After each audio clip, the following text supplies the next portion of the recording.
და ციკლს, რომელიც დაიწყო თემურ მურღულიამ და რაღაც პერიოდის მანძილზე მომიწევს მე ოთარ ანგურიძეს მისი ჩანაცვლება. ვაგრძელებთ ასევე ჩვენს სტუმრებთან ერთად გადაცემათა სერიას, ამჯერადაც წარმოგიდგენთ როგორც ყოველთვის ჩვენს სტუმარს, ეკონომისტს, პოლიტოლოგს ბატონ ვაჟა ბერიძეს. თუმცა ჩვენი ფორმატიდან გამომდინარე ამ შემთხვევაში მხოლოდ ეკონომიკურ საკითხებზე მოგვიწევს საუბარი და განვიხილავთ იმ საკითხებს, რომელიც დღეს არის აქტუალური ჩვენს ქვეყანაში. მოგესალმებით ბატონო ვაჟა და დიდი მადლობა რომ ჩემს პირველ ეთერში მოგზანდით თქვენ. დიდი მადლობა ბატონო ოთარ მოწვევისთვის.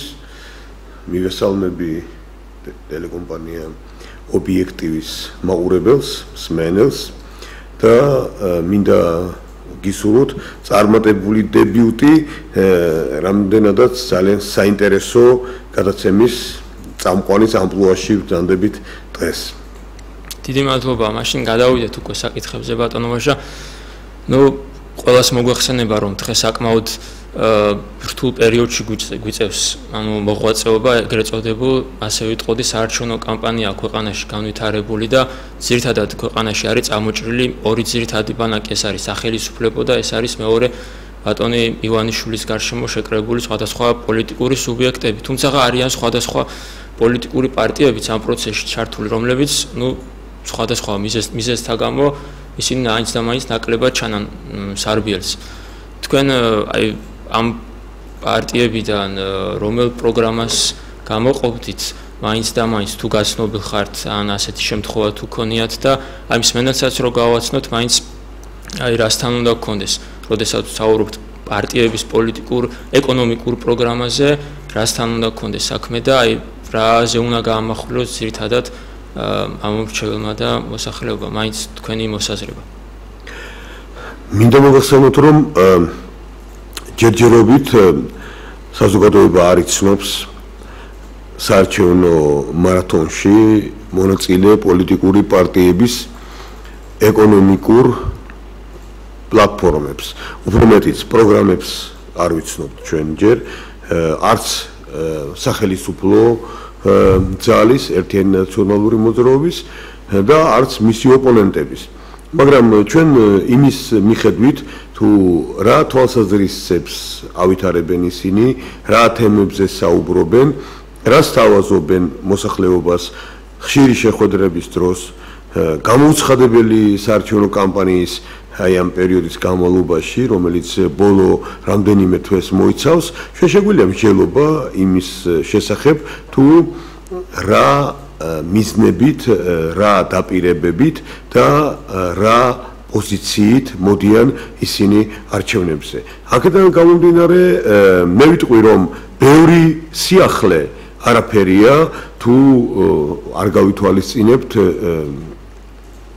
ახლახან სარბიელზე გამოსული სერიოზული პოლიტიკური ძალის ივანიშვილი ქართული ოცნება აი ამ პარტიის პლატფორმას, რომელიც მე ვფიქრობ, რომ მაინც არ წარმოადგენს გარკვეულ ეკლექტიკურ ნაზავს მასში შემავალი პოლიტიკური სუბიექტების. ვფიქრობ, რომ სავსებით მართებულად შენიშნა ამ დღეებში გიორგი თარგამაძემ, რომ საარჩევნო მარათონის მონაწილე ყველა პარტიის პროგრამაში ბევრია პოპულიზმი და გვარიანად დაამონათა ამ შეჯიბრის მონაწილეები, რომ თავი აარიდონ პოპულიზმს, მაგრამ ჩვენ გვახსოვს ადგილობრივი თვითმმართველობის არჩევნებში და თბილისის მერის არჩევნებში ეს პარტიაც გვარიან პოპულიზმს მიმართავდა, როდესაც უფასო წყალს, იაფდენს და გაზს თავაზობდა საზოგადოებას. ამიტომ ეს პოპულიზმი გარკვეულწილად ორგანულიც კი არის საარჩევნო პროცესისთვის და დაპირებები, მაგრამ ასეთი კონცეპტუალური მოაზრება იმისა, თუ რას გააკეთებს ესა თუ ის პარტია ხელისუფლებაში მოსვლის შემდეგ, მე ჯერ არ მინახავს და არც სხვა ჩემი კოლეგა ეკონომისტებისგან მომისმენია იმის თაობაზე, თუ რა სიახლით მოდის რომელიმე პარტია. სხვათა შორის კიდევ ერთ რამეს მინდა ყურადღება მივაქციო თქვენი და ჩვენი მაყურებლის, რომ როდესაც პარტია ხელისუფლებაში მოსასვლელად არ იბრძვის, მას მთლიანობაში კონცეპტუალურად არც აქვს მოაზრებული, რა ეკონომიკას დაუჭერს მხარს, რა შეცვლის დღეს არსებულ ეკონომიკურ პოლიტიკაში და რას არა. ასეთი პარტია, რომელიც თქვათ შეუძლია თქვას, რომ მე მოვედივარ ხელისუფლებაში მოსასვლელად. ჩვენ მხოლოდ ორი გვაქვს ჯერჯერობით, ეს არის მართველი ერთიანი ნაციონალური მოძრაობა და პოლიტიკური კოალიცია ივანიშვილი ქართული ოცნება. აი ამათგან ჩვენ ველით კონცეპტუალურად მოაზრებულ შეკრულ პლატფორმას და ისინი ალბათ ასეთ რამეს წარმოადგენენ. სხვა პარტიები, რომლებიც გეგმავენ, თქვათ, ბარიერის გადალახვას, მეტი წარმომადგენლობით ფრაქციად პარლამენტში შესვლას, მე პირადად აი ესეთ პლატფორმას არ ველი. თუმცა თუ ზოგად შეფასებას დამოვალებთ და მომთხოვთ, რომ წარმოადგინო, მე მაინც ვიტყვი, რომ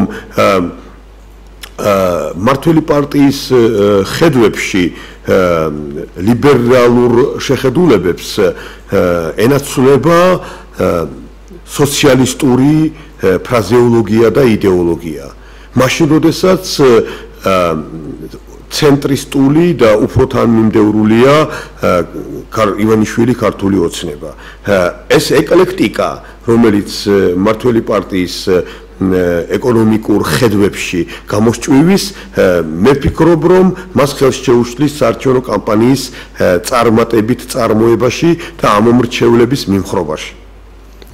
ალბათ როდესაც ჩვენ საუბრობთ პოლიტიკურ პროგრამებზე, პარტიის ეკონომიკურ პროგრამებზე, პარტიების შეუძლებელია ჩვენ გვერდი ავუაროთ ისეთ საკითხს, როგორიცაა ქვეყანაში სოფლის მეურნეობის დარგი, იმიტომ რადგან ეს დარგი საქართველოსთვის არის ერთ-ერთი პრიორიტეტული და როგორც წესი ჩვენ ოდით განვემოგვდევს ამ დარგის მიმართ განსაკუთრებული სიყვარული და შესაბამისად ეს ორი გამოკვეთილი პოლიტიკური ძალა სხვადასხვა მიმართულებას ირჩევს ამ დარგის განსავითარებლად. ერთი სახელისუფლებო გუნდი ხშირ შემთხვევაში წარმოდგენილია გარკვეული ვაუჩერებით, რომლებიც არიგებენ სოფლის მეურნეობას მოსახლეობისთვის იმ იმედით, რომ იმ დანაპირებით, რომ მოხდება მათი ამ დარგის ახალისება გლეხებისთვის და მეორე ბიძინა ივანიშვილი გვპირდება, რომ მილიონის ინვესტირებას მოახდენს სოფლის მეურნეობაში ამ დარგის განსავითარებლად.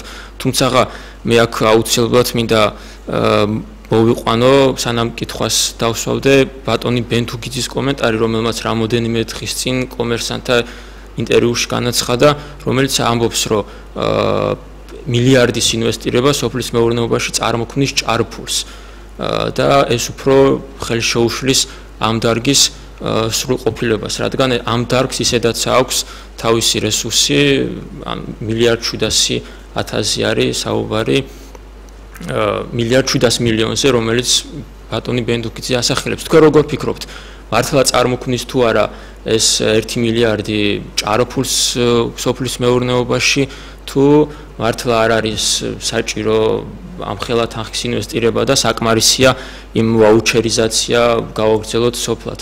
ან იქნება არ არის საკმარისი ეს 1 მილიარდი და საჭიროა 2, 3 ან 4.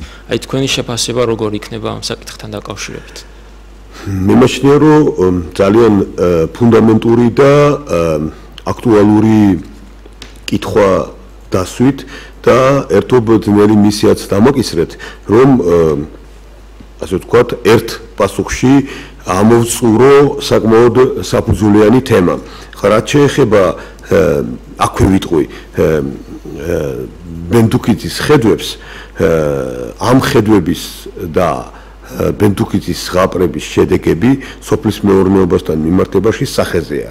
არავისთვის დასამალი არ არის, რომ ბატონი ბენდუკიძე არის ამ ხელისუფლების მთავარი იდეოლოგი, მისი ეკონომიკური პოლიტიკის შემოქმედი და იმ პროცესების წარმმართველი, რომელიც ეკონომიკასთან მიმართებაში ვითარდება ბოლო 8 წლის განმავლობაში. შედეგი რაც გვაქვს, ეს არის უარყოფა აგრარული სექტორის აგრარიის ჩამორჩენილობად გამოცხადება და თუ არ ჩავთვლით ბოლო 2 წელიწადს რაიმე სახით სოფლის მეურნეობის და მისი პრობლემების წინა პლანზე წამოწევა ითვლებოდა ლამის ერესად ჩვენს ხელისუფლებაში. შედეგად რაც მივიღეთ ვნახეთ და მოულოდნელად ჩვენი ხელისუფლება მოგვევლინა პრიორიტეტად სოფლის მეურნეობის გამომცხადებლის როლში. რა თქმა უნდა ეს არადამაჯერებელია. ახლა მიუბრუნდეთ სოფელს ზოგადად. მე ვფიქრობ რომ ვიდრე სოფლის მეურნეობის მიმართ პოლიტიკა შეიმუშავებდეს დღევანდელი ხელისუფლება, ან ის ხელისუფლება რომელიც ოქტომბრის არჩევნების შემდეგ მოვა ხელისუფლებაში, მანამდე საერთოდ უნდა იქნას მოაზრებული ქართული სოფლის მომავალი.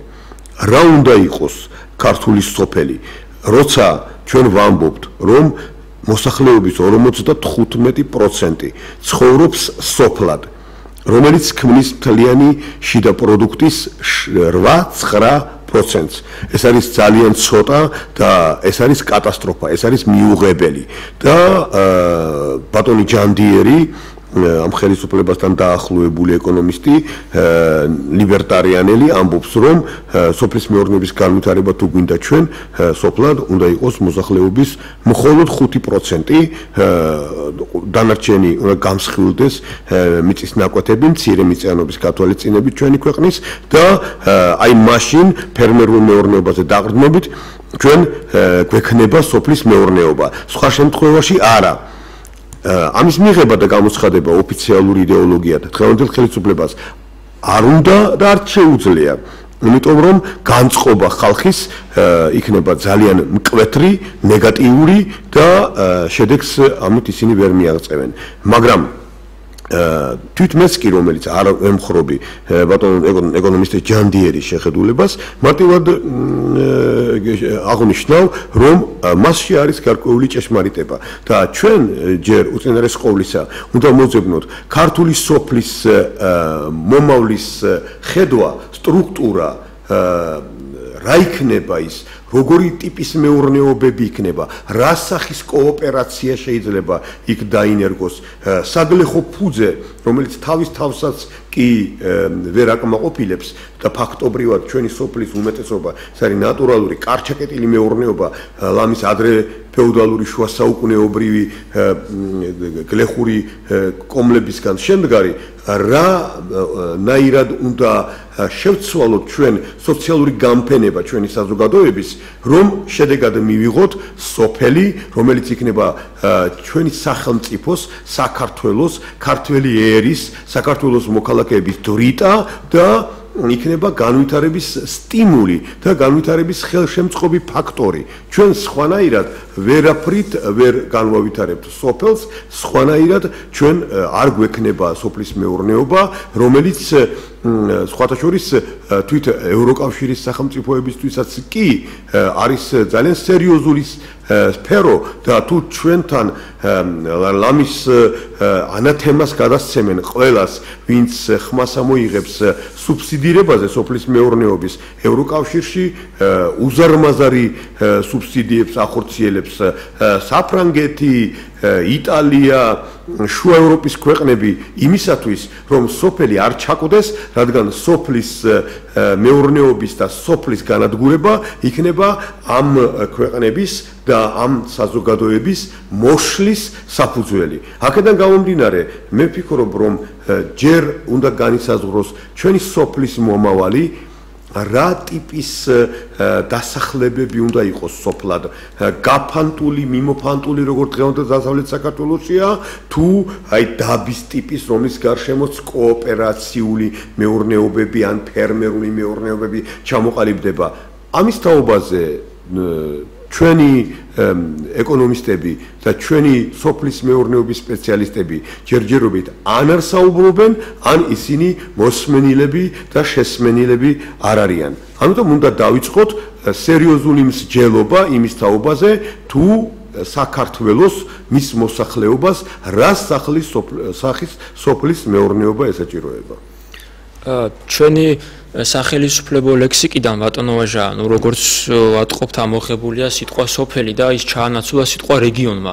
და ხშირად ჩვენ გვესმის, რომ აი რეგიონის განვითარება და ამისთვის უამრავი სხვადასხვა PR აქციები ტარდება, მათ შორის თქვათ შეიძლება ჩაითვალოს, ну ბევრი შეიძლება არ დამეთანხმოს, მაგრამ ფაქტია, რომ თუნდაც ქუთაისში პარლამენტის გადატანა, სხვადასხვა სახელმწიფო სტრუქტურების გადატანა, ასევე ქუთაისში კიდევ აი ბათუმში კიდევ ახალი აგე წამოგვეჭრა ახალი ქალაქის მშენებლობა საერთოდ ну ეს არის თუ არა საჭირო ეს სხვა საკითხია, თუმცა მეორეა რომ მთელი კონცენტრაცია მიტანილია, ანუ PR კამპანიები მიმართულია არა სოფლის, არამედ რეგიონის განვითარებაზე.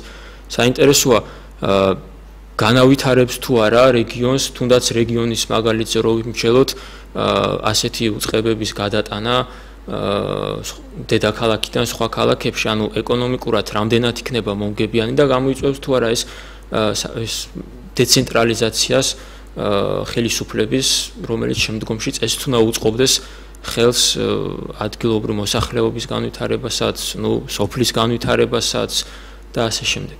თქვენ როგორ ფიქრობთ? მე ვფიქრობ, რომ ნაბიჯები, კონკრეტული ნაბიჯები, კარგად გააზრებული და აწონილ-დაწონილი უნდა გადაიდგას რეგიონების განსავითარებლად, რადგან არ შეიძლება რომ ჩვენი ქვეყანა წარმოადგენდეს თავკომბალას, სადაც დედაქალაქში არის თავმოყრილი. ბოდიში მაშინ დავაკონკრეტებ, აი რეგიონი სოფლის გარეშე რამდენად შეიძლება ამ კუთხით რომ განვითარდეს, მხოლოდ აი ესეთი სტრუქტურების მშენებლობით, ანუ პარლამენტის შენობის აშენებით, იგივე იუსტიციის სახლები, სამინისტროს გადადის თუ ავსდები თუ სხვადასხვა ორგანოები, ანუ შესაბამისი ინფრასტრუქტურა. რამდენად არის ესენი კავშირში ერთმანეთში და რამდენად ინფრასტრუქტურა შესაძლოა აშენდეს, ჩვენ ვერ გავმიჯნავთ, ვთქვათ, რაიონულ ცენტრებს, ქალაქებს, მათ შორის აი რაღაც ახალი მითი, რომელიც რეალობად უნდა იქცეს ლაზიკის სახით და სხვა, ჩვენ ამ თემებს ვერ გავმიჯნავთ სოფლის განვითარებისაგან, იმიტომ რომ სოფელი არის ორგანული ნაწილი ქვეყნის ეკონომიკის. ამიტომ ყველაფრის მოაზრება არის აუცილებელი კონცეპტუალურ მთლიანობაში და დეცენტრალიზაციის პროცესი, რომელიც ყველა ცივილიზებულმა ქვეყანამ გაიარა, არის მათ შორის საქართველოშიც აუცილებელი რომ განხორციელდეს, მაგრამ დეცენტრალიზაცია საფუძვლად უნდა ედოს არა ვოლუნტარისტული გადაწყვეტილებები, თქვათ ამა თუ იმ უწყების გადატანა რომელიმე ჩამორჩენილ რეგიონში, არამედ ეკონომიკური ხასიათის ღონისძიებები, ეკონომიკური პოლიტიკით ვარირება. მხოლოდ ამ შემთხვევაში იქნება შესაძლებელი რომ რეგიონები განვითარდეს. სხვა შემთხვევაში, ეხლა მაგალითად, პარლამენტი გადავიტანეთ ქუთაისში. მთავრობა რომ გადავიტანოთ ახალციხეში. ამით ახალციხის ხარის ინფრასტრუქტურა და ახალციხე აყოლდება? მე ვფიქრობ, რომ ეს იქნება გარკვეული ნეგატიური კონტექსტის მატარებელი დეზინტეგრაცია აღმასრულებელი ხელისუფლების, რადგან დედაქალაქები მსოფლიოში არსებობენ იმიტომ, რომ იქ იყოს კონცენტრირებული პოლიტიკური აზრი ამ ქვეყნის. რა თქმა უნდა, ახალი დედაქალაქი, სხვათა შორის, ააგეს თავის დროზე ბრაზილიაშიც, ბრაზილია და იქედან მართავენ ამ განვითარებად და საკმაოდ სწრაფი ტემპით განვითარებად მზარდ ეკონომიკის მქონე ქვეყანას. ასეთივე, თქვათ, სტილის სამთავრობო ქალაქია ვაშინგტონი, ხო? თავისთავად აი ჩვენ გვაქვს არჩეულებრივი მაგალითი ყაზახეთში ასტანა ააგო ნაზარბაევმა და ასე ვთქვათ ცენტრი ქვეყნის მიუახლოვა გეოგრაფიულ ცენტრს ამ ქვეყნის და ასე ვთქვათ ამით უზარმაზარი პოლიტიკური და სახელმწიფოებრივი მნიშვნელობის ამოცანა გადაჭრა, მაგრამ როდესაც ის ამას აკეთებდა, მას ზურგს უმაგრებდა უზარმაზარი სავალუტო რეზერვი, რომელიც ყაზახეთმა ნავთობისა და გაზის გაყიდვით მოაგროვა.